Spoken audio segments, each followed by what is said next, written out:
Boston is a great city for a day or night out and to enjoy the riches it offers. The town of Boston was founded in the year 1630 by a group of colonists from England. Boston became a city in the year of 1822. It's one of America's oldest cities with rich economic and rich political history. With all the political movements in Boston and the rebellions, the people needed a meeting place to discuss matters. Faneuil Hall became that meeting place for the people to discuss important political matters. Faneuil Hall is one of the main tourist attractions in Boston. You may know it as Quincy Market, where people go to explore or go into town for a night out, but Faneuil Hall is the home to many historical events. Faneuil Hall is split up into different parts. The first floor is made up of shops and serves as a great place to book new activities for the day. The second floor consists of a great hall, or a meeting place, which was an area for political and community purposes. The Great Hall contained many old pictures of many famous people that were significant to Faneuil Hall.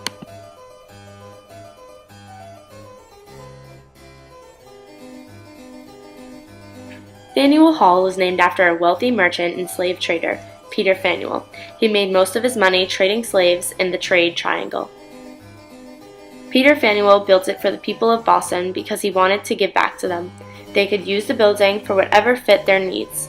But as years went on, it was used for more important and significant meetings for the people. This historical site has held many pre-revolutionary meetings, causing it to get the nickname Cradle of Liberty. Samuel Adams, a very important patriot, discussed the situations about the Stamp Act, trying to put an end to all of it. But the Stamp Act was passed in the year 1765. Adams went around Boston persuading people to join the Sons of Liberty, an organization he had founded to fight for the American rights. In front of Faneuil Hall, there is a big statue of Samuel Adams facing the City Hall, showing his importance.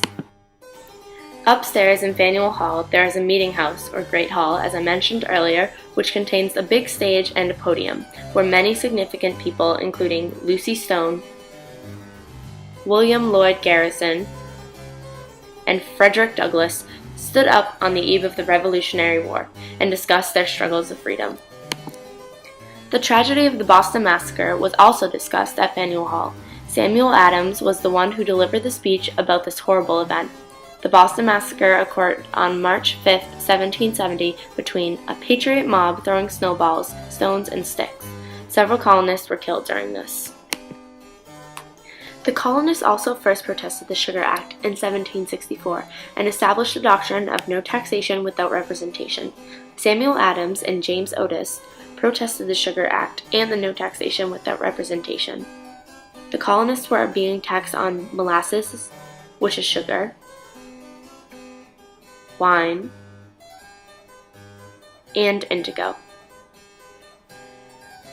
Faneuil Hall also played a very important part in discussing the Boston Tea Party.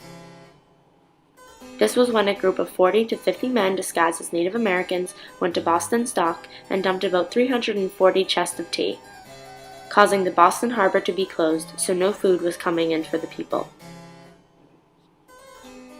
The Declaration of Independence was also discussed at Faneuil Hall by many significant people involved with Faneuil Hall. Today, the National Park Service take care of the site and give tours to people from all over.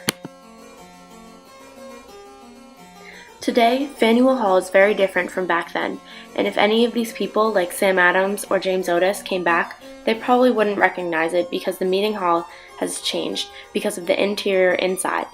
Also, the building has changed because of the architecture and different features in and out of Faneuil Hall. There are many significant statues and paintings covering the walls of Faneuil Hall, reminding you about all the important events and people that had a huge impact on Faneuil Hall. As you walk outside, there's a silver plaque on the ground and a brown plaque hanging on the wall inside, showing the significance of Faneuil Hall. Also, when you look above, there is a big, beautiful clock with an eagle. As the years went on, Faneuil Hall Marketplace has expanded and is now the biggest tourist attraction because of the rich history Faneuil Hall has to offer. Faneuil Hall will forever be known as the Cradle of Liberty for as long as it stands, and it will always be the most important memory Boston will hold.